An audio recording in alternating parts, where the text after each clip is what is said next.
자, 이어서 유치권의 성립 요건에서 정말 중요하게 논의되는 유치권의 피담보 채권이 될 수 없는 것, 즉 결련성이 부정되는 것.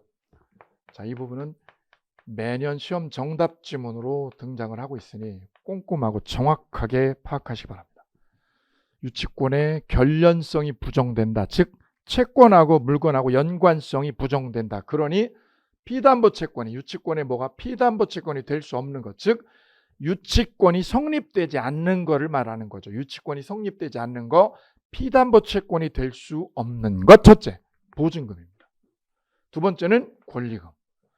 가령 이 건물에 대해서 임차인이 건물세를 얻을 때 보증금 3억을 줬다. 그러면 보증금 3억은 건물에다가 비용 지출한 게 아니라 누구한테? 임대인에게 준 거죠. 임대인에게. 따라서 이 보증금 3억에 대한 반환 채권은, 이 반환 채권은 뭐하고? 건물하고요. 건물하고는 연관성이 1도 없다. 그래서 이 보증금 가지고는 유치권 못 걸어요. 두 번째, 임차인이 이 건물에 상가의 경우에 특히요, 비품이라든가 가령 을이 PC방을 운영을 한다. 그러면 PC방 비품 구매를 위해서 컴퓨터라든가 기타 자재를 여기다가 사죠. 비품 구매를 위해서 들어간 돈이 만약에 1억이다. 그럼 이 권리금은 임차인이 이 비품을 뭐 할 때요? 신규 임차인한테 넘기고 받는 돈이죠. 그 비품, 이 비품 1억은 컴퓨터 같은 비품은 건물의 일부가 아니라 건물과 뭐죠? 별개인 거야. 따라서 이 비품 1억, 컴퓨터 같은 비품, 냉장고, 에어컨이 컴퓨터 같은 비품들은 건물 때문에 생긴 채권이 아니라 건물과 뭐죠? 별개 비품이죠. 그래서 이 비품 1억에 대한 채권, 이게 소위 권리금이라는 거잖아요. 권리금 1억에 대한 채권, 이걸 가지고 건물을, 임차 건물을 유치권 걸 수 없다. 그래서 보증금 가지고도 유치권 못 걸고요. 왜? 보증금은 주인에게 준 거지. 권리금 있죠, 권리금. 이 권리금 가지고도 유치권을 걸 수 없다. 그래서 주인이 권리금 안 빼준다고 유치권 거는 거, 이거 택도 없는 얘기예요. 그 두 가지가 우리 시험에서 매우 자주 나오는데, 보증금 반환 청구권이나 권리금 반환 청구권, 이걸 가지고는 유치권을 걸 수 없더라. 피담보 채권이 될 수 없으니까. 그럼 임차인이 유치권을 걸 수 있는 경우는 언제였어요? 보일러를 수리를 해서 그 수리비에 대해서 뭐가 채권이 생겼다. 그러면 이 돈 가지고요, 이 미수금 가지고 유치권 거는 건 된다. 또는요, 보일러 수리비를 안 주면 이게 뭐로 바뀌죠? 손해배상으로 바뀌죠. 손해배상으로. 그 손해배상 채권 가지고도 유치권 걸 수 있다. 또는 이 건물에 뭐로 인하여? 하자요. 건물의 하자. 하자로 인해서 내가 피해 입었다. 그 채권 가지고도 유치권 걸 수 있다. 그래서 보일러 수리비나 손해배상 채권으로는 유치권 들어갈 수 있지만, 이거로는 유치권을 들어갈 수 있지만 뭐를 가지고요? 보증금 가지고, 권리금 가지고는 유치권 못 들어간다라는 거죠. 왜요? 보증금이나 권리금은 이 건물하고 연관성이 1도 없기 때문입니다. 자, 우리 시험 단골이었던 두 가지 주제 이어서 계약명의 신탁에서 신탁자의 부당이득 반환 청구가 좀 어렵죠. 어렵지만 뚫으셔야 돼. 이제는 마무리 단계니까 이 계약명의 신탁의 어려운 범위로 간결하게 정리를 해내면서 갑니다. 가볼까요? C가 가지고 있는 땅을 A하고 B하고 명의 신탁을 하게 됩니다. 명의 신탁을. 예전에 이런 논의가 있었어요. 이명박 대통령이 저 도곡동에 있는 땅을 누구한테요? 처남한테. 처남 명의로 사게 했다. 돈은 누가 대고요? 이명박 대통령이 돈은 대고. 돈은 여기서 50억을 대고, 자금은 이명박 대통령이 대고, 명의는 누구 명의로? 처남 명의로 저 땅을 매입을 하게 됩니다. 이때 이명박 대통령하고 처남은 둘이 명의 신탁을 하기로 하죠. 이쪽이 신탁자, 처남이 수탁자. 매매는 누구로부터? C로부터 이렇게 매매로 땅을 가져오게 됩니다. 그래서 이렇게 매매가 되는 거죠. 이게 계약명 신탁이죠. 돈 대주고 명의는 처남 명의로. 오케이. 이렇게 매매가 되고 등기도 이렇게 수탁자로 등기가 넘어오는 구조. 이를 계약명 신탁이라고 그래요. 이렇게. 그러면 이 땅은 누구 거죠? 처남 겁니다. 돈만 이쪽에서 제공한 거죠. 수탁자인 처남이 소유권을 갖게 돼요. 그때 이명박 대통령 신탁자는 땅을 사라고요. 이 땅 사라고 50억을 대줬죠. 50억에 대한 뭐가 있어요? 돌려달라고. 50억 그 돈 돌려줘라고 할 수 있죠. 50억에 대한 뭐가 있어요? 부당이득 반환 채권. 너 50억 받은 거 있잖아. 그거 나한테 돌려달라고. 부당이득 반환 채권 생겨요. 채권. 50억 주라고. 내가 그 돈 내 거니까. 50억 나한테 내놓으라고 이쪽에도 할 수 있죠. 그때 처남이 안 주면, 이 처남이 이 50억을 안 주면 이쪽에다 이 돈 가지고요. 이 돈 가지고 유치권을 걸 수 있느냐 없느냐가 쟁점인데 판례는 부정해요. 왜냐? 50억의 이 반환 채권은 땅에서 생긴 채권이 아니에요. 땅 공사비에 들어간 돈인가요? 아니잖아요. 땅 사라고 대준 돈이지. 땅 사라고 뭐 한 돈? 대준 돈이지. 대준 돈. 땅 사라고 대준 돈이지. 땅에서 공사비로 들어간 돈이 아니죠. 그래서 이 채권 가지고는 유치권을 못 건다. 그래서 계약명의 신탁에서 신탁자의 무슨 채권권? 부당이득 반환 청구권 이 50억. 이거 가지고는 유치권을 신탁자 이명박 씨가 걸 수 없다라는 거지. 그래서 줄여서 신탁자의 부당이득 반환 청구권. 이 부당이득 반환 청구권은 땅 사라고 대준 돈이다. 이렇게 쉽게 정리할게. 이거 어려우니까. 이 돈은 이 채권은 왜 생긴 거예요? 땅 사라고 대준 돈이자. 대준 돈. 땅 사라고 대준 거지. 땅 공사비에 쓰인 돈이 전혀 아니기 때문에 유치권 못 건다고 해요. 이어서 세 번째죠. 건축 자재죠. 자재 매매 대금 채권. 이 부분도 우리 시험에 계속해서 줄곧 물고 들어오고 있어요. 자, 이쪽이 건축주, 이쪽이 업자. 업자가 지금 빌라 공사를 하고 있는데 시멘트를 가져와야죠. 근데 시멘트 값이 너무 올랐어요. 왜요? 화물 차주들이 지금 파업을 해가지고 안 들어와요. 시멘트가 들어오지 않는다는 거죠. 그래 시멘트 값이 약 30% 이상 오르고 있다고 그러죠. 어쨌거나 이 업자가 시멘트를 여기서 갖다가 공사를 해야 되는데 이쪽에서 시멘트를 지금 공급하는 업자죠. 이쪽은 시멘트 가지고 있는 분. 이쪽에서 시멘트를 가져다가 여기다 공사를 해야 되는데 시멘트를 어떻게 했다고요? 외상으로 거래했다. 외상으로 매매를 했다 이거죠.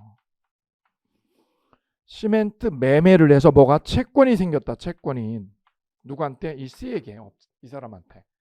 이 사람 업자는 그럼 어떻게 한 거지? 시멘트를 외상으로 가져온 거죠. 오케이. 그리고 여기다 공사를 했죠. 그때 C가 이 시멘트 매매 대금 있죠. 그게 만약에 이게 3억이다. 3억을 외상으로 대준 거죠. 시멘트를. 그때 이 돈을 얘가 안 주잖아요. 업자가 이 돈을 안 주죠. 건축비 결제가 안 되니까 안 주죠. 이쪽으로. 그러면 시멘트 매매로 팔은 이 시멘트 대금 채권자는 3억의 이 시멘트 매매 대금 채권 이 돈 가지고 건물 유치권 작업 들어갈 수가 없다는 거죠. 여기다 유치권을. 왜냐 하니 이 시멘트 매매 대금 채권은 건물로부터 생긴 채권이 아니라 건물로부터 받을 돈이 아니라 뭐예요? 시멘트를 매매를 해서 시멘트를 매매를 해서 채권이 생긴 거지. 그래서 건물에서 생긴 채권이 아니기 때문에 유치권 못 건다. 오케이. 시멘트 같은 건축 자재죠. 자재 매매 대금 채권 이거 가지고는 건물 유치권 못 쳐요. 이어서 네 번째죠. 건물의 간판 대금입니다. 자, 우리 중개업자들이 많이 보게 되는 이 건물에 세를 얻어서 들어가게 됩니다. 그런데 문제는 여기 간판을요. 신규로 간판을 설치하게 되죠. 간판 설치를 해줬는데 누가요? 간판 설치한 업자 C가. 근데 이 세입자 임차인이 신규로 부동산 중개업을 창업을 하면서 간판을 설치했는데 이 대금을 안 주는 거죠. 대금을. 그러면 간판 설치업자가 설치 대금 채권이 있죠. 못 받은 돈. 이 미수금이죠. 이 미수금 가지고 이 건물 유치할 수 있겠느냐 이거죠. 이 채권은 어디에서 생긴 거예요? 이 건물로부터 생긴 건가요? 간판에서 생긴 건가요? 간판이죠. 그러면 잘 보실게. 간판하고 이 건물하고는 하나인가요? 별개인가요? 별개죠. 우리 보면 간판을 어떻게 해요? 외부에다 돌출 간판을 갖다 붙이죠. 그 돌출 간판은 잘 보시면 건물의 일부가 아니라 뭐예요? 건물하고 별개로 돼 있어요. 이렇게. 별개로 돌출 간판 세우죠. 그래서 이 간판은 건물로부터 채권 생긴 게 아닌 거예요. 건물과 별개인 거죠. 건물과 이 돌출 간판은 별개인 거죠. 그래서 간판값 안 준다고 그래서 간판값 안 준다고 C가 이걸 건물을 붙잡고 유치권을 걸면 안 된다는 거죠. 그럼 임차인이 이 간판값 결제 못 했잖아요. 그러면 업자가 간판 설치 업자가 이 돈 못 받아가지고 이거 500만 원 못 받아가지고 뭐를 건물을 점유하면서 유치권 거는 건 안 되면 이분이 여기 유치권 만약 건물을 붙잡고 있다면 이 B라는 임차인은 이 간판 업자에게 이렇게 답변을 주면 돼요. 당신이 간판 설치해서 받을 이 돈은 건물로부터 생긴 게 아니라 뭐야? 간판, 돌출 간판에서 받을 돈이 생긴 거죠. 그러면 C, 당신은 건물을 붙잡을 게 아니라 뭐를 붙잡아야 돼요? 이 간판에 올라가야 돼요. 간판 올라가 있어 빨리. 건물에 올라가지 말고 간판에 올라가야지. 왜? 간판과 건물은 뭐니까? 별개니까요. 그래서 건물의 간판 대금, 간판 외상값 이거 가지고는 건물 유치권 못 건다는 거지. 그래도 유치권에 피담보 채권이 될 수 없는 거 보시면 보증금 안 돼요. 권리금 안 돼요. 그 다음에 계약명의 신탁에서 신탁자가 땅 사라고 대준 돈 바로 신탁자의 부당이득 반환 청구권 안 되죠. 그 다음에 자재값 안 되고 간판값 안 돼요. 그래서 이걸 외울 때 이 5가지를 외우는데 어떻게 외우느냐. 유치권의 피담보 채권이 될 수 없는 거. 그러면 시험에 100% 나오는데 그걸 어떻게 암기하느냐면 5개를. 자, 이렇게 암기해 볼게요. 보건부 뭐라고요? 자재 간판. 자재 간판. 간판값 이렇게. 보증금, 권리금, 부당이득 반환 청구권. 자재값, 간판값. 5가지요. 5가지는 유치권의 피담보 채권으로 써먹을 수 없는 것. 오케이, 5개. 자, 한 번 더 원모 타임. 보건부 자재값, 자재간판. 보건부 자재간판 오케이. 유치권의 피담보 채권으로 될 수가 없어서 유치권이 인정되지 않는 거 무조건 5개입니다. 이어서 유치권 성립의 3번째 요건. 채권이 있어야 되고 그 채권이 변제기가 도래해야 됩니다. 받을 날짜 변제기가 돼야지 변제기 전이면 유치권은 못 들어와요. 따라서 임대차에서 유익비에 관하여 법원이 상환기간을 6개월 동안 유예를 했다. 그러면 기간이 유예됐죠. 6개월 동안 기간 연장했죠. 돈 받을 날짜를. 그러면 유치권은 불성립합니다. 기출. 자, 그래서 유치권 성립 요건에 변제기까지 끌고 왔어요. 이제 점유를 해결하면 돼요. 유치권자는 미수금 채권이 있어야 되고 미수금 채권이 생기고 그 다음에 물건을요. 그 물건을 점유를 해야 유치권이 성립하는데 그 점유죠. 그 점유에 대해서 첫째, 이 점유가 적법 점유만 되고요. 불법 점유는 안 돼요. 불법 점유. 그리고 중과실로 고의나 중과실로 점유해도 안 돼요. 그래서 무슨 점유만 돼요? 적법 점유만 되고 불법 점유 또는 중과실로 점유한 거 유치권 인정 안 돼요. 요거 2개 기억하실게요. 그리고 그 점유는 직접 점유, 간접 점유 가리지 않아요. 그래서 이런 구조로 제가 아까 조랑말 사건을 잠깐 소개했는데 그걸 잠깐 끌고 와보면 조랑말 주인이 제주도에서 조랑말을 키우다가 이게 고삐가 풀려가지고 남의 콩밭에 들어가서 엉망을 만들었다. 그럼 콩밭 주인은 손해배상, 저 조랑말 때문에 손해를 입었으니까 뭐가 채권 생겼죠. 콩값 물어달라. 농작물 피해보였으니까 콩값 물어달라. 채권 생겼죠. 그리고 유치권이 생기려면 저 조랑말을 어떻게 하죠? 붙잡아야죠. 점유를 장악해야죠. 점유장악. 점유를 장악을 함으로써 유치권이 비로소 태동하게 됩니다. 채권 생겼고 점유를 해야죠. 점유를. 이때 이 콩밭 주인이 조랑말을 키워본 적이 없잖아. 그래서 B가 친구를 찾아갔더니 친구가 뭐라고요? 그 조랑말 우리 집에다 놓고 가. 내가 관리해 줄게. 그래서 B는 조랑말을 누구한테요? 친구에게 맡겨놨죠. 그러면 이 친구는 무슨 점이요? 직접 점유를 하고. 콩밭 주인은 C를 통해서 무슨 점유? 간접으로 점유를 해도 된다 이거지. 그래서 직접 점유, 간접 점유 다 된다. 이게 기억이다. 그래 유치권에서 말하는 점유는 직접 점유, 간접 점유를 가리지 아니하고 성립하는 거예요. 기억됐죠? 그 다음 니은 유치권자가 보관을 맡겨서 제3자가 직접 점유, 친구가 직접 점유래요. 친구가 제3자죠. 그럼 유치권자는 무슨 점유? 간접으로 점유를 하지. 이것도 유치권 되는 거예요. 문제는 이거죠. 제3자가 직접 점유하는 거를 유치권자가 뭐 할 때 간접 점유하는 건 되는 거야. 그런데 문제는 이 친구가 제3자죠. 제3자가 저 쪼랑말을 데리고 있는데 하필이면 여기에 누가요? 쪼랑말 주인이 놀러왔던 거죠. 휴가 때 놀러와서 보니 누가? 아니 내 쪼랑말이 집 나간 쪼랑말이 누구요? 이 친구 집에 있잖아. 그래서 친구한테 얘기했죠. 야, 이 쪼락말 내가 데려갈란다. 그랬더니 C가 뭐라고요? 그래, 데려가. 그래서 쪼락말이 누구한테요? 채무자에게 옮겨옵니다. 채무자가 비로소 어떻게 해요? 직접 쪼락말을 데리고 있게 되죠. 채무자가 직접 점유를 하게 되면 B는, 유치권자 B는 아까 누가 점유하는 건 됐어요. 친구 제3자가 직접 점유하는 걸 간접 점유하는 건 되지만 누구한테 넘어가면 채무자에게, 조락말 주인 채무자에게 넘어가는 순간 이 간접 점유는 점유를 잃은 거하고 똑같아요. 그래서 누가 직접 점유하면 안 된다는 거죠. 채무자가 조락말을 뭐하면 직접 점유, 이런 형태로 얘가 간접 점유할 때 이건 유치권 인정되지 않는 거예요. 야, 네가 간접 점유를 누구를 통해서? 제3자를 통해서 하는 건 된다. 제3자를 통해서 간접 점유하는 건 유치권이 되지만 누구를 통해서? 채무자가 직접 점유하는 이런 양식으로 네가 간접 점유, 이건 안 되는 거야. 왜? 채무자에게 점유가 갔다는 거는 점유를 네가 상실한 거니까. 오케이. 그래서 채무자가 뭐 하는 형태?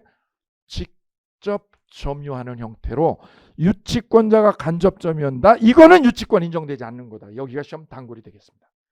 그래서 이 콩밭 주인이 가지고 있는 조락말이 누구에게 맡겨놓았을 땐 오케이? 친구, 제3자가 데리고 있는 거.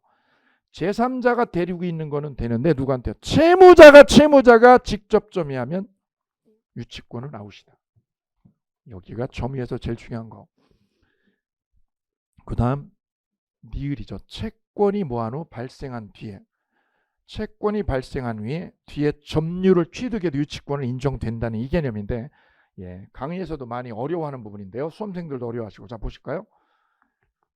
쪼락말이 남의 콩밭을 엉망으로 만들어 놓은 그 날짜는 언제냐? 그 날짜는 콩밭을 엉망으로 만들어 놓은 거는 만약에 7월 1일이면 7월 1일 날 콩밭 주인은 저 쪼락말로 인해서 농작물에 피해를 입었다. 그 날짜에 뭐가 생겨요? 손해배상 채권 생겨요. 7월 1일 날. 그럼 콩밭 주인이 저 쪼락말에 대한 유치권을 얻게 되려면 손해배상 채권만 있어야 돼요? 점유를 해야 돼요? 점유를 해야죠. 점유를. 저 쪼락말을 잡아야죠. 잡아야 유치권이 생기죠. 못 잡으면 뭐만 있는 거야? 채권만 있는 거야. 채권만. 받을 돈만 있죠. 피해만 있지. 점유를 못하면 유치권은 인정이 안 되거든요. 이때 잡으려고 덤볐다고 쳐볼게요. 그랬다 뒤차기를 한 번 얻어 터지면, 쪼락말의 강력한 뒤차기로 얻어 터져도 점유를 못 잡았어요. 7월 1일 날 붙잡아야 되는데 못 잡았죠. 그러면 채권은 발생이 된 상황이죠. 채권이 발생됐죠. 그런데 이날 못 잡았잖아. 놓쳤다고요. 놓쳤죠. 그럼 유치권 안 생겼죠. 그런데 이 쪼락말이 콩밭에 가서 콩을 뜯어 먹었던 이 짜릿한 기억은 잊을 수가 없는 거예요. 그래서 이 쪼락말은 5일 뒤에 또 오게 됩니다. 또 와가지고 콩밭에 침범을 하게 되죠. 그랬다가 잡힌 거죠. 7월 5일 날. 그러면 점유를 한 이 순간부터 유치권은 인정이 되게 됩니다. 그 말은 채권이 발생이 먼저 되고 난 뒤에 점유를 어떻게 돼요? 나중에 해도, 아주 나중에 5일 뒤에 나중에 점유를 뭐해도 취득하더라도 유치권 성립에는 아무런 문제가 되지 않는 거예요. 그래서 이런 논리가, 채권 발생 뒤 점유를 취득해도 유치권은 불인정, 인정된다는 아주 중요한 법리가 여기서 만들어진 거예요. 여기 기출문제. 자, 그래서 유치권에서 말하는 점유는 어떤 태양, 어떤 모습을 갖춰야 되느냐? 자, 그 부분 정리합니다. 물건에서, 이 물건이 남의 물건이죠. 물건에 관하여 뭐가 생겨야 돼요? 채권이 발생돼야 됩니다. 뭐가? 미수금 채권이 있어야 돼요. 임차인이 보일러 수리해서 미수금 채권이, 업자가 공사해서 미수금 채권 생겼죠. 그리고 그 물건을 뭐 할 것? 점유를 하면 되죠. 점유를. 이때 점유가 어떤 점유의 모습이어야 되는지 이 부분 중점적으로 깊이 들어가죠. 아주 깊이 들어가서 정리합니다. 이 부분. 유치권의 성립 요건은 이 두 가지야. 동그라미를 두 개를 빡 때려버리면 유치권이 팍 들어와요. 물건에서,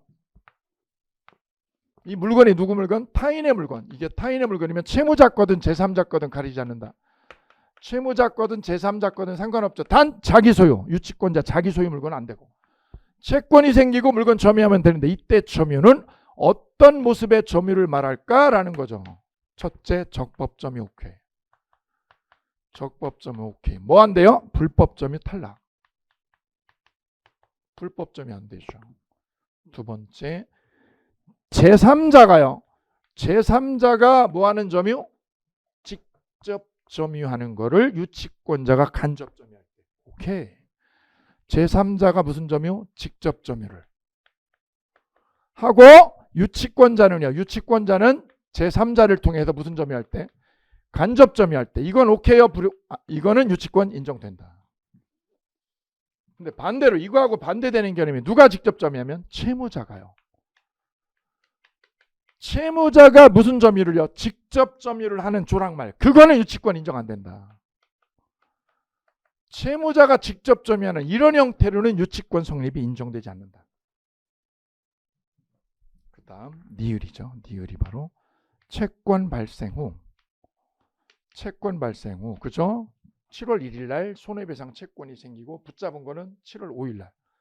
나중에 점유를 했다. 나중에 점유를 붙잡았다. 조랑말 붙잡은 건 나중에 붙잡았죠. 5일 뒤에. 이래도 유치권은 인정이 되더라. 오케이. 그래 유치권에서 말하는 점유의 태양은 네 가지가 시험 대상이다. 네 가지의 박스. 네 가지. 그러면 여러분이 어렵게 공부했던 유치권 중요 판례가 유치권에서 말하는 중요 판례가 이 박스 안으로 다 집약해서 끝나게 됩니다. 오케이. 자, 그래 유치권 성립 요건 다시 한번 검토해 보면 물건에서 미수금 채권 생기고 물건을 점유할 것 두 개로 압축이 딱 돼버리죠. 그리고 마지막 유치권 배제 특약이 없으면 돼요. 유치권 무슨 특약? 배제 특약이 없을 것. 그래서 유치권을 사전 사후에 뭐 하는 거? 포기하는 특약은 유효입니다. 이때 포기 특약은 상대방뿐만 아니라 누구요? 제3자도 주장하는 게 법적으로 된다는 거죠. 유치권 뭐 하기로? 포기 특약을 넣었죠. 이걸 누가요? 자기네끼리만이 아니야. 제3자도 주장할 수 있다는 게 우리 판례다. 작년 정답은 이거였어요. 결론, 유치권 성립 요건을 지금 네 가지로 압축합니다. 유치권 성립 요건, 물건에서 채권이. 그리고 물건을 뭐 할 것? 점유를 했나요? 오케이, 점유를 하고 있지요. 그리고 뭐가 없을 것? 배제 특약이 없을 것. 끝. 그래서 제 머릿속에 유치권 성립 요건은 딱 세 줄이에요. 양민 머릿속에 유치권 성립 요건은 세 개. 이걸 자꾸 쪼개가지고 5개, 6개 쪼개져. 그 순간 여러분 머릿속에는 기억이 안 나. 네, 그래서 자꾸 벌리는 것보다 확장하는 것보다 키워드를 압축하는 게 훨씬 중요하다는 거죠. 그게 학습의 포인트고 좋은 점수를 가져가는 지름길입니다. 목적물로부터 미수금 채권이 이를 결련성이라고 설명한다. 결련성. 근데 결련성이 인정 안 되는 거. 결련성, 목적물하고 채권하고 연관성이 인정되지 않는 것 5가지를 암기 공식으로 가져가는데 그게 바로 보건부 자재간판. 보건부 자재간판 5개였다. 그리고 물건을 점유를 해야 된다. 그 점유의 모습에서 중요 판례가 4개였다. 이렇게 4개. 그리고 배제 특약이에요. 유치권에 무슨 특약? 배제 특약이 없을 것. 색. 이래서 유치권 성립 마무리 지었습니다. 자, 그러면 유치권이 이렇게 해서 이 요건을 갖춰서 유치권이 성립하게 되면 어떤 효력이 유치권자에게 부여되는지 유치권의 효력 부분 만나죠. 먼저 특성 보셨고 성립 요건까지 왔죠. 이제 효력입니다. 유치권의 효력. 유치권이 성립했어요. 그 말은 물건에서 채권이 생겼고 채권의 변제기도 도래했고 그 다음에 물건 점유도 하고 있다는 뜻이다. 그럼 어떤 효력이 어떤 권리가 어떤 의무가 법에 의해서 부여되는지 이 부분 정리합니다. 유치권의 효력 부분.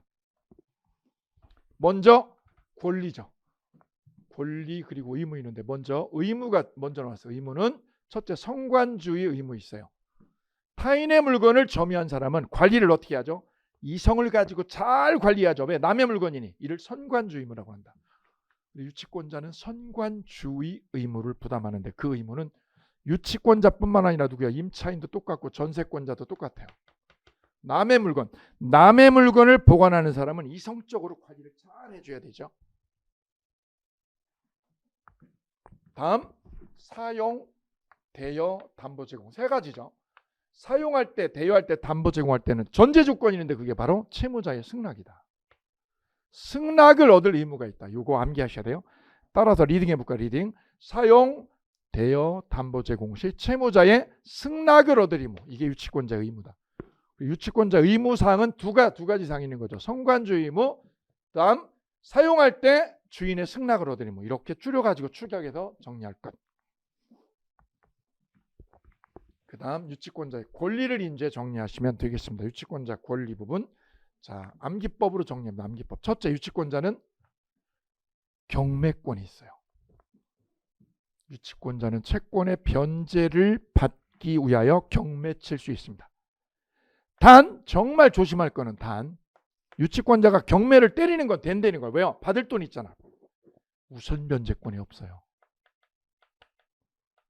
우선 변제는 못 받아요. 경매를 치더라도 내가 먼저 빼갈 권리가 없어요. 은행보다. 그래서 유치권자는 어떤다고요? 경매를 꺼려하는 거예요.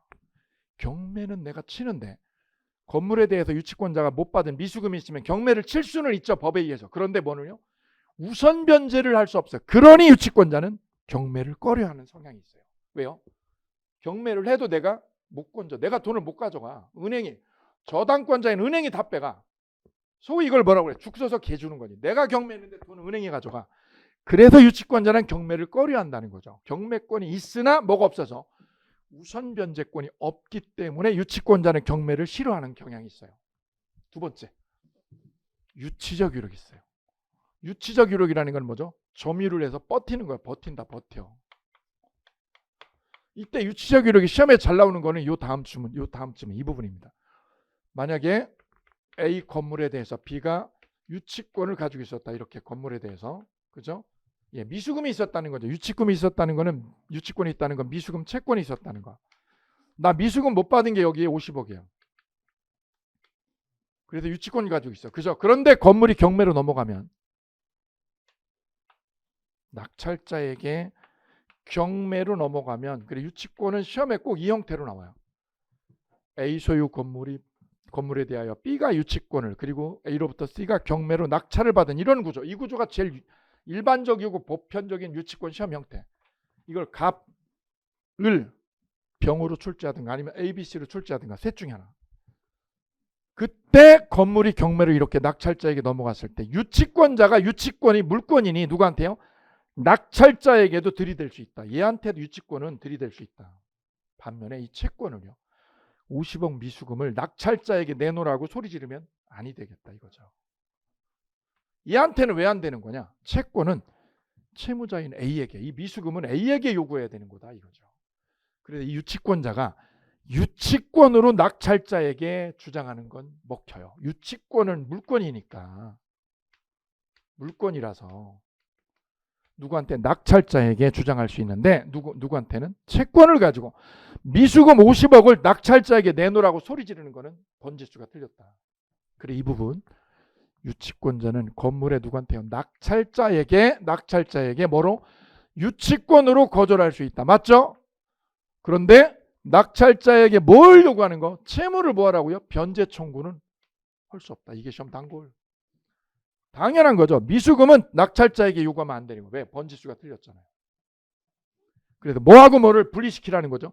유치권하고 채권이 여러분 머릿속에 분리되셔야 돼요. 유치권 따로 채권 따로지. 이게 같은 게 아니라는 거지 머릿속에. 야 이게 하나 아니야? 아니야 하나 아니야. 완전 다른 거야. 완전 다른 거야. 유치권 이거는 물건에 대한 거야. 물건. 건물을 점유하는 거고 채권은 사람한테 받는 거야. 사람. 누구? 채무자한테. 완전 별개로 여러분 머릿속에 자리 잡으실 것. 이 유치적 요력에 대해서. 그 다음 세 번째, 유치권자는 비용상환 청구권이 있어요. 아까 조랑말에서 조랑말이 밥을 안 먹고 단식 투쟁하면 죽을 수 있죠. 죽지 않게 병원에, 동물병원에 데려가죠. 그럼 비용 들어가죠.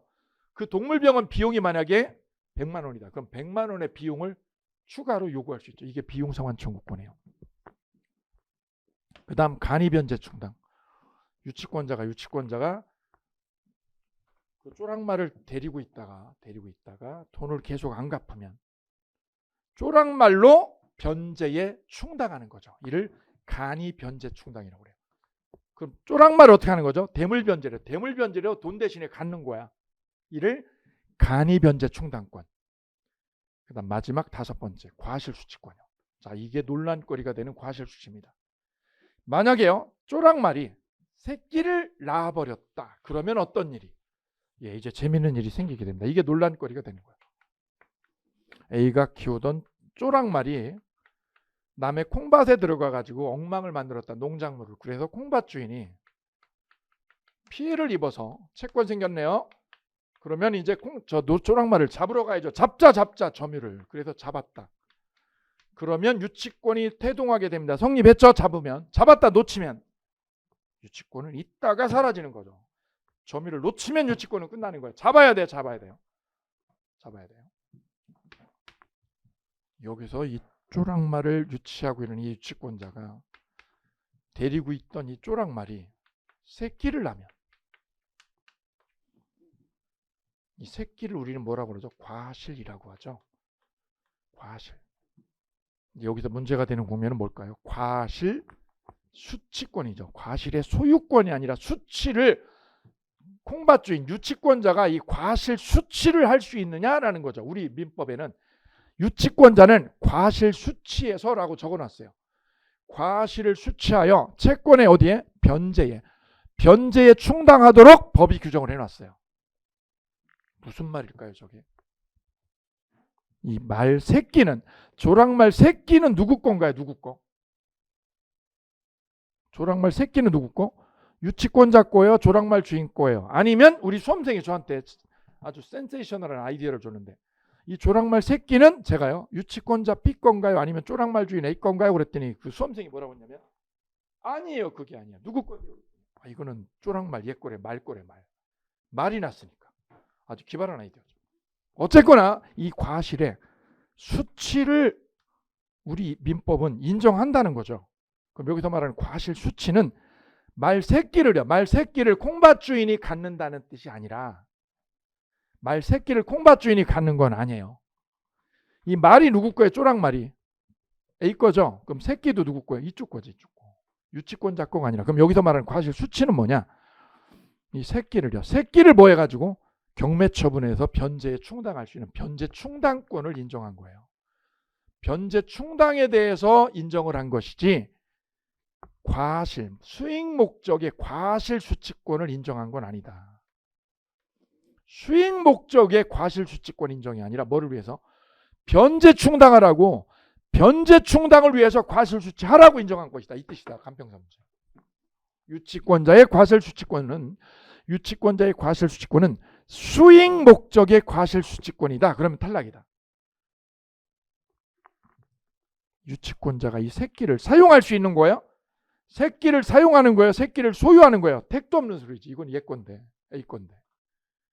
그럼 과실 수치권의 진정한 의미는 뭐다? 얘가 사용하라고, B가 사용하라고요?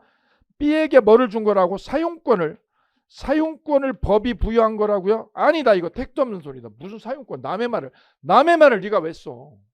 그럼 여기서 말하는 과실 수치권의 의미는 사용권 부여의 의미가 아니라 어떤 의미로? 처분해서 변제에 충당할 기회를 열어준 거다. 그래서 이 과실 수치권의 진정한 의미는 변제 충당권이다. 그래서 우리 민법상 유치권자에게는 과실 수치권이 있으나 그 진정한 의미는 변제 충당을 위한 거. 이렇게 정리합니다. 그래서 유치권자의 권리 5개를 머리 글자를 제가 부숴버리니까 이렇게 돼요. 경매권, 유치적 유력, 비용상환 청구권, 간이변제 충당, 과실 수치권. 그럼 연결하면 이렇게 돼요. 암기법 공식 간, 과 5개죠. 요즘 경유값이 2,000원을 넘었어요. 드디어 리터당. 그죠? 경유비 간과하다가 뒤통수 맞아요. 경유비 간과 큰일 나요. 마지막이 뭐냐? 보존을 위한 사용권입니다. 뒤로 넘어가시겠습니다. 유치권자는 남의 물건을, 남의 말을 점유를 하고 그 점유를 통해서 변제를요, 돈을 받아내려고 하고 있어요. 그때 유치권자가 남의 말을 사용해서 쓸 수 있는 건가요? 이게 사용권이죠. 유치권자에게 유치물의 사용권이 있느냐 없느냐죠. 일부 교재는 유치권자에게 뭐라고 사용권이 있다라고 아주 대범하게 사용권이 있다고 책에 써놨어. 이거 아니에요. 유치권자에게 사용권이 있어. 이게 어떻게 사용권이 있어? 남의 말을 유치권자가 쓸 수 있다고? 아니죠. 전혀 아니죠. 만약에 제가 카센터를 운영하고 있는데 벤츠 주인이 차 수리를 맡겼어. 남의 벤츠죠. 수리를 했어. 그럼 내가 유치권자인 내가 남의 벤츠를 탈 수 있다고? 택도 없는 소리다. 유치권자에게는 뭐가요? 사용권이라는 게 있을 수 없는 거야. 이게 말도 안 되는 논의죠. 해석을 너무 잘못한 기본서들이에요. 사용권은 없어요. 그런데 우리 민법에 이거는 열어놨어요. 뭐를? 사용권은 사용권인데 이런 전제의 사용권, 보존을 위한 사용권은 열어놨다는 거지. 그럼 이 사용권하고 뭐하고? 보존을 위한 사용권은 개념이 전혀 별개다.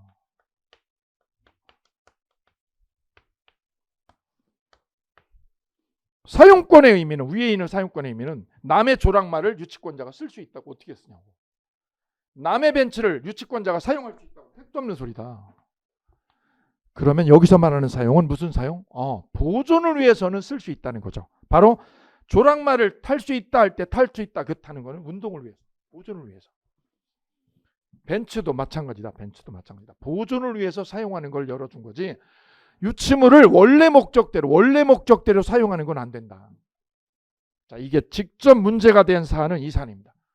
유치권자가 주택에 어떻게 한 거죠? 거주를 한 거야. 왜? 빌라 공사를 해줬는데 주인이 미수금을 안 갚고 계속 뻗디잖아. 그래서 유치권자가 안 되겠다, 이거 받으려면 어떻게 해야 돼요? 저 빌라에 거주해야지. 그러면서 가족을 데리고 거주를 해버린 거예요. 유치권자가 주택에 거주한 사건입니다. 거주한 사건. 자, 그러면 첫째 문제되는 거는 보존에 필요한 사용이다. 이 거주는 빌라는 사람이 사는 게 낫죠. 빈집보다 사람 사는 게 낫죠. 그거는 무슨 사용? 보존에 필요한 사용에 해당이 되고, 그런 사용은 채무자의 승낙 없이도 법이 허용합니다. 유치권자가 빌라 공사비를 못 받아서, 미수금을 못 받아서 거주하는 거는 유치권자가 빌라에 뭐 하는 것? 거주하는 것, 먹고 자고 거주하는 거죠. 애들 데리고. 이거는 법적으로 무슨 사용으로 본다? 보존에 필요한 사용으로 보고, 우리 대법원은 승낙 없이도, 주인 승낙 없이도 할 수 있다는 거죠. 두 번째, 이때 유치권자의 점유는 불법이 아니라 적법점이다. 왜? 승낙 없이도 쓸 수 있다는 거죠. 먹고 자고 거주할 수 있다. 주인한테 승낙을 받아내요? 안 받고도 거주할 수 있다는 거죠. 이 주인이 유치권자한테 왜 너 내 허락 없이 들어와 자냐? 그래도 B는 계속 거주할 수 있어요. 왜요? 우리 법이 집에 거주를 하는 거는, 건물의 보존을 위해서 불가피하다. 그러니 주인의 뭐 없이도, 승낙 없이도, 거주가 법적으로 허용된다는 거죠. 이거는 불법이 아니라 적법점이다. 이거 적법한 거야. 그런데 이 거주를 1년 동안 했다면, 1년 동안 거주를 해가지고 먹고 자고 했다는 거는 누구 집에? 남의 집이죠. 남의 집에 허락 없이 사용을 한 것이니 이거는 적법점유는 맞아요. 적법인 거야. 법률적으로 적법은 맞지만 1년 동안 남의 집에 공짜로 사는 거죠. 살았다. 사용료도 내고 안 내고. 그러면 이거는 적법하게 점유를 취득한 거는 맞으나 부당이득은 해당된다. 부당이득이다. 불로소득이라고, 남의 건물을 불로소득으로 그냥 쓴 거다. 그냥.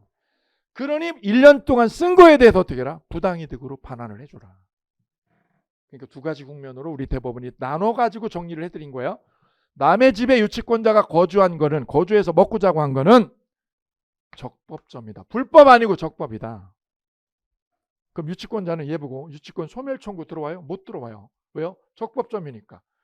그리고 1년 동안 먹고 자고 한 거는 부당이득은 성립한다. 그럼 반환해야 돼, 안 해야 돼? 부당이득 반환은 해라. 결론입니다. 유치권자의 거주는 두 가지 국면으로 정리가 됩니다. 유치권자가 거주한 거는 적법이나 뭐는요? 적법점유이나 부당이득은 반환해라, 토해내라. 두 가지로 정리. 시험에 매우 여러 번 출제가 됐었어요. 적법점유이지만 부당이득으로 반환을 해줘야 됩니다라는 의미. 자, 이래서 유치권자의 권리죠. 유치권자의 권리를 제가 암기 공식을 통해서 여러분께 간결하게 정리를 해드렸습니다.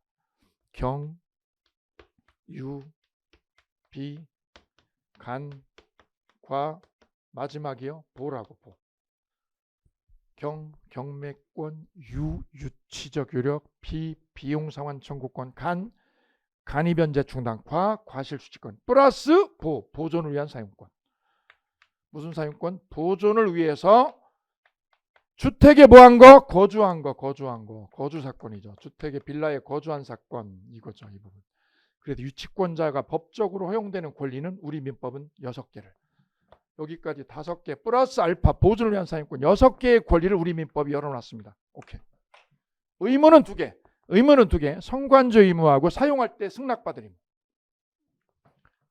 자, 이 중에서 특이하게 유치권에서 요즘에 제일 논란이 되는 문제가 바로 압류 전후 성립한 유치권의 효력 문제. 이 부분이 왜 자꾸 시험에 출제되냐면 학자들이 논의가 세미나에서 계속해서 주제로 등장하고 있는 내용입니다. 우리 대법원 판례도 디테일하게 나와 있고 학자들도 계속 세밀하게 검토를 하고 있는 부분이에요. 자, 그 내용에 대해서 설명을 드리면 이런 내용. 자, A 건물에 B가 저당권을 가지고 있다고 해볼까요? 저당권을. 건물 A 거죠. 그리고 빌려준 돈, 받을 돈이 10억. 10억 채권이 있고 저당권이 있죠. 이거 별개라고 그랬어요. 채권 따로 저당권 따로 별개죠. 그 저당권이 성립한 날짜는 7월 1일. 그리고 이 건물주가 C에게 건물 수리를 의뢰했어요. 수리 좀 해주세요. 이거 리모델링이죠. 그래서 건축 주인이 업자에게 수리를 맡겨가지고 업자가 수리를 열심히 했죠. 이 뜨거운 여름에. 수리비 받을 거 생겼어. 수리비. 공사 미수금이죠.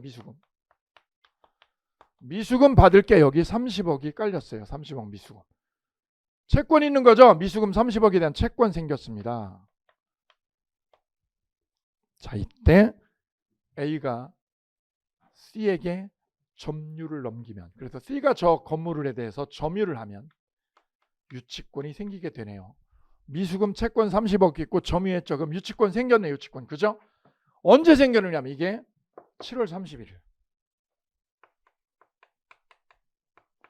그럼 날짜로 잘 세팅을 해볼까요? 저당권은 7월 1일 날, 유치권은 7월 31일 날. 그럼 뭐가 먼저?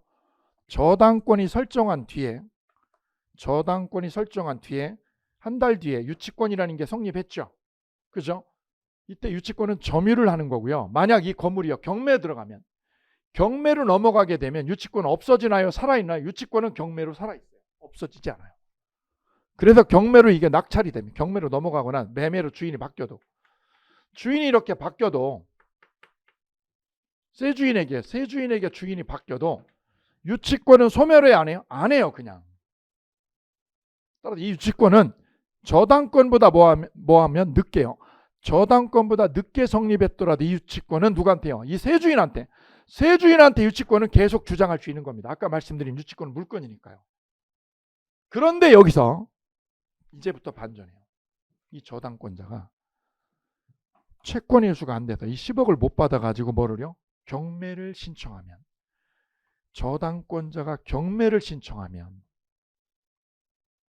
경매 신청이 들어가요. 저 건물에 대해서. 그럼 법원은 어떻게 해요? 경매 신청 등기를 하고 이 건물을 뭐를 못하게 해요? 처분하지 못하도록 무슨 조치를? 압류 조치를 딱 걸어. 압류.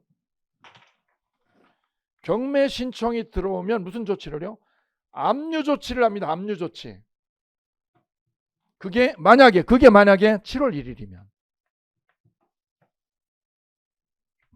그러고 나서 7월 31일 날 C에게 유치권이 성립했다. 면 유치권은 언제 들어온 거예요? 압류 후에. 압류가 된 뒤에 유치권자가 이걸 점유를 했다는 거죠. 7월 31일 날. 채권 있고 점유를 7월 31일 날 한 거지. 이렇게. 그러면 이 유치권은 시점상 보세요. 압류가 7월 1일, 유치권 성립은 7월 31일. 그럼 뭐가 먼저? 압류가 먼저 된 뒤에 유치권이 성립한 거예요. 그러면 이 유치권은 어떻게 처리가 되느냐, 법적으로. 이렇게 하면 쉬워요. 매우 어려운데 그냥 간결하게. 압류 후에 압류가 된 후에 점유를 얻게 된 거죠. A로부터 점유를 얘가 차지한 거죠. 그러면 이 유치권은 압류가 된 뒤에 들어와서 압류가 되면 법적으로 어떤 효력이? 처분금지 효력이 생겨요. 압류를 걸면 무슨 효력이? 처분금지 효력이. 같이 따라해 보실까요? 처분금지효가 법원에 의해서 생겨요. 압류를 걸면. 그거를 어떻게 했어요? A가 C에게 점유를 줘버렸어요. 그럼 A는 뭐를 어겨서?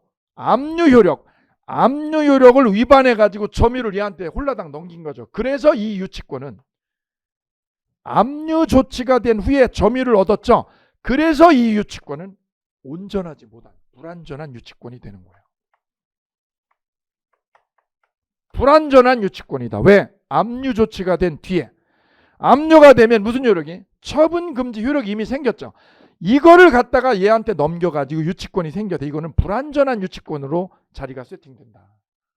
그럼 이게 불완전하니까 이 건물이 경매로 넘어가면 이 건물이 경매로 날아갔죠. 그럼 여기 세주인 낙찰자죠.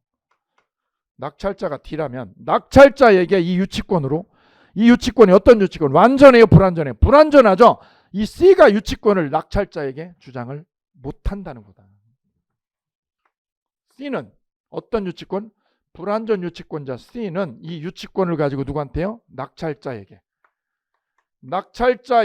뭐 할 수 없다? 유치권을 주장할 수 없다. 유치권을 주장할 수 없다는 거죠. 유치권을 주장을 한다 못한다. 주장할 수 없는 한계가 있다. 없다 있다? 네, 이거 없다가 우리 시험 단골이다. 있다라고 그러면 이거 탈락이다. 있는 게 아니라 없다. 이쪽에 포인트. 왜? 불완전하잖아. 불완전. 왜? 압류의 처분금지 후에 위반이 되었잖아. 반대로 그러면 압류 전이었다면 압류 조치가 7월 1일이죠. 여기는 7월 30일 날 점유를 차지한 거죠. 7월 30일 날. 그럼 만약에 이 점유를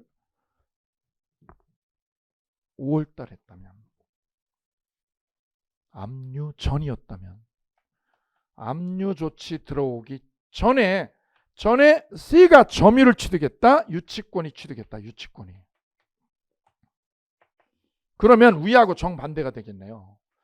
위의 유치권이 성립한 날짜는 압류 조치가 된 뒤에 들어와서 불완전한 유치권이라고 제가 세팅을 했고 압류 들어오기 전이죠. 압류 아직 안 들어왔죠.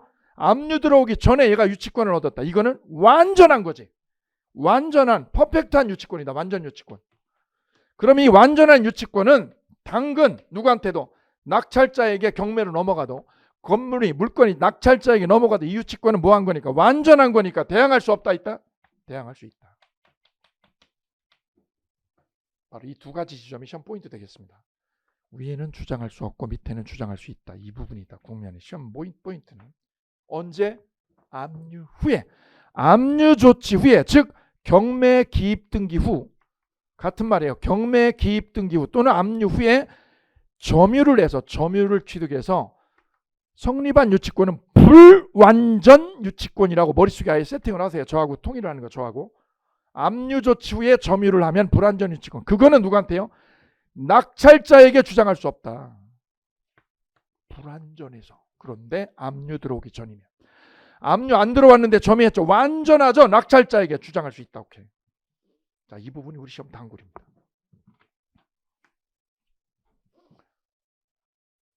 그래서 이 부분이 27회 시험이죠. 27회 시험에서 쉽지 않은 사례 문제로 출제가 됐었고 거의 대다수 사이트에서 오답을 체킹한 적이 있어요. 거의 다 오답이었어요.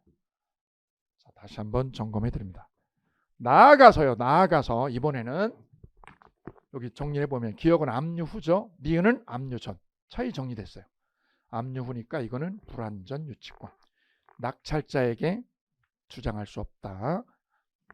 반면에 압류 전에 성립한 유치권은 완전한 유치권으로 세팅이 되고 낙찰자에게 대항할 수 있다. 이렇게 정리가 됩니다. 그러면 니을은 뭔가요? 니을은 가압류예요. 가압류하고 압류는 완전 달라요. 우리 부동산에 가압류 조치가 돼 있어도 가압류는 언제 걸어요? 아파트 주인 A가 돈을 빌렸는데 돈 1억을 빌렸는데 그 돈을 못 갚았어요. 그럼 채권자가 돈을 못 받았죠. 1억을. 근데 아파트가 50억짜리야. 건물주가 50억짜리 가지고 있는데 돈 1억을 못 갚았죠. 그러면 채권자가 어떻게 해요? 가압류 조치를 해. 임시 조치로. 가압류를 걸어도 아파트는 매매가 돼야 안 돼요? 돼요. 왜? 가압류에는 처분금지 효력이 작용 안 해요.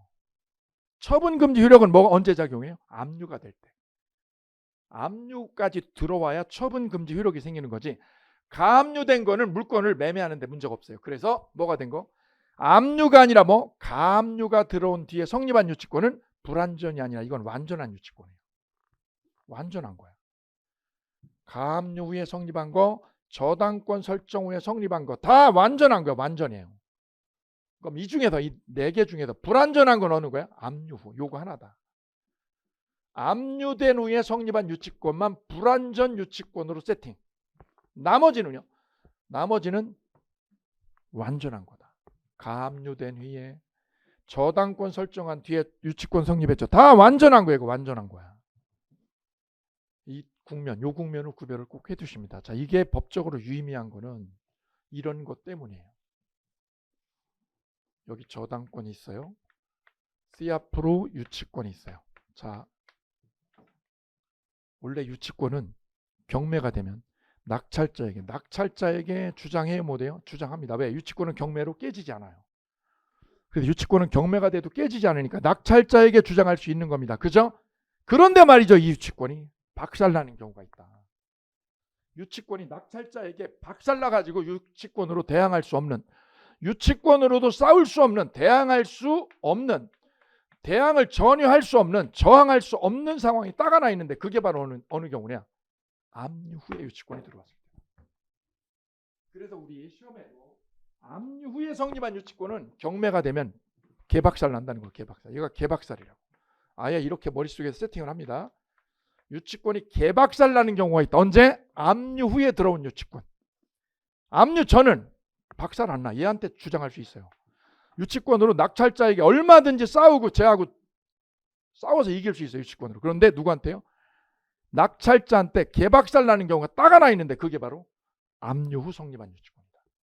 조심은 가압류가 아니라는 거죠. 가압류가. 압류 후에 성립한 유치권만 낙찰자에게 개박살이 되고 개박살. 그래서 압류 후에 성립한 유치권의 특수한 효력, 이 부분 점검 끝났어요. 시험에 요즘 계속 이 부분이 물고 들어오니까 준비를 잘 해주셔야 되겠습니다. 그리고 마지막 유치권 소멸에 점유를 상실하면 유치권이 소멸한다는 그 말이 하나 나오죠. 점유 상실이 될 때 유치권은 소멸해요. 그죠? 그리고 두 번째 보시면 목적물이 경매로 양도돼도 유치권은 뭐하지 않는다? 소멸하지 않습니다. 그죠? 그래서 유치물이 경매가 돼도 유치권은 소멸 안 해요. 안 해요. 그래서 낙찰자에게 인수된다. 그래서 인수주의라고 그러죠. 단 예외가 하나 있다. 예외가. 바로 압류 후 성립한 유치권. 압류 후 성립한 요 유치권은 개박살이다. 낙찰자에게. 다음 3번이죠. 3번 삼각형 하시고요. 유치권 행사는 채권이죠. 채권 소멸시효 진행에 영향을 미치지 아니한다. 우리 민법 조문이죠. 이 의미는 뭐냐면 유치권자가 유치권을 행사한다는 거는 뭐를 행사한다는 거죠? 쪼랑말을 점유하는 거야. 쪼랑말을 뭐하고요? 점유를 해서 데리고 있는 게 유치권 행사의 의미죠. 유치권자가 쪼랑말을 점유해서 지금 데리고 있습니다. 1년째 점유, 2년째 점유, 3년째 점유, 4년째 점유 계속 점유하죠. 그리고 10년이 지났어요. 10년이 지나면 채권의 소멸시효는 어떻게 돼요? 완성돼요. 즉 소멸시효 진행에 뭐 하지 않는다? 영향을 미치지 않는다. 그 말은 소멸시효가 중단되는 게 아니라 진행된다. 10년이 지나면 소멸시효가 완성된다는 거죠. 소멸시효가. 그래서 이런 맥락이 성립하는 거죠. 뭐하고요?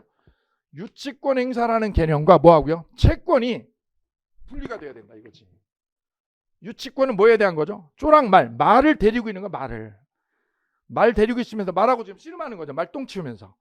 채권은 뭐죠? 사람한테 청구하는 거. 사람한테 돈 요구하는 거야. 돈 요구. 그래서 유치권 행사의 개념과 채권의 개념은 별개다. 그러니 유치권을 행사해서 말을 뭐하고 있어도 점유해도 말을 점유해서 데리고 있는다는 게 유치권 행사죠. 그렇다고 해도 채권이죠. 채권의 소멸시효는 중단해요, 진행해요? 진행하고 있다. 그 진행하니까 그걸 뭐라고 그래요? 채권 소멸시효 진행에 뭐하지 않는다? 영향을 미치지 않는다. 이런 표현이 나온 거죠. 그 말은 채권의 시효는 유치권 행사로 조랑말을 점유한다 한데 채권의 시효는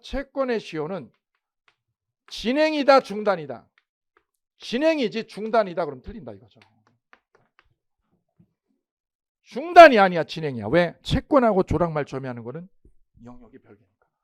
자, 이래서 유치권 마무리됐습니다. 제일 중요한 부분 복습하고 끝낼게요. 유치권 특성 부분에서 산물을 했고요. 그 다음에 유치권의 성립요건에서 목적물에서 채권이 생기고 결련성 문제, 결련성 인정 안 되는 거 했고요. 물건 점유에 대한 거 했어요. 점유에서 사유성. 그리고 배제 특약이 없어야 된다라는 거. 그 다음에 유치권의 효력에서 6가지의 권리를 뽀겠어요. 권리 6개를 경, 유, 비, 간과 마지막에 보존을 위한 사용권까지. 특수한 유력으로 해요. 유치권의 특수한 유력으로 압류 후 성립한 유치권. 압류 후 성립한 유치권은 이거 불완전한 유치권이다. 왜? 압류의 처분 금지 효력에 저촉되기 때문에. 그래서 이 압류 후 성립한 불완전 유치권은 경매가 되면 낙찰자에게 개박살이다. 네 번째 유치권 소멸해서 점유를 이루면 끝나는데 특이한 게 바로 유치권 행사하고 채권 행사가 개념상 별개다. 유치권 행사를 해도 채권의 소멸시효는 째각째각 진행한다고. 유치권 마무리됐습니다. 여기서 마칠게요.